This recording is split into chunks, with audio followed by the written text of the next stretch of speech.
నమస్తే, welcome to dot news. అన్నయ్యకు చెల్లెమ్మ ఈసారి రాఖీ కడుతుందా? ఇదే ఇప్పుడు అటు వైఎస్ కుటుంబంలోనూ వైసీపీ పార్టీలోనూ రాష్ట్ర రాజకీయాల్లోనూ ఆసక్తికరంగా జరుగుతున్న చర్చ. టీడీపీ కంటే షర్మిలే జగన్ ను ఏకిపారేస్తోంది. అయిన దానికి కాని దానికి బాణం ఎక్కువ పెడుతోంది. ఇలాంటి పరిస్థితుల్లో రాఖీ ఇద్దరి మధ్య బంధాన్ని పునర్నిర్మిస్తుందా అంటే రాజకీయ మేధావులు సైతం ఏమీ చెప్పలేకపోతున్నారు.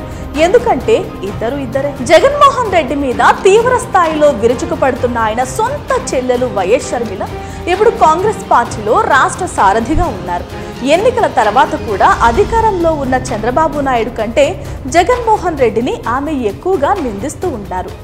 వైఎస్ షర్మిల జగన్ కోసం గతంలో చాలా పాటుపడ్డారు.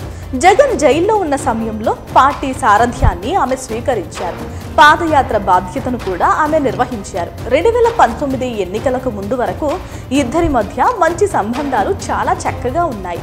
ఆ ఎన్నికల్లో జగన్తో సమానంగా షర్మిల కూడా రాష్ట్ర వ్యాప్తంగా పర్యటించి ప్రచారం నిర్వహించారు. జగన్ ముఖ్యమంత్రి కావడంలో తన వంతు పాత్ర పోషించారు షర్మిల. ఆ తర్వాతే ఇద్దరి మధ్య విభేదాలు వచ్చాయి.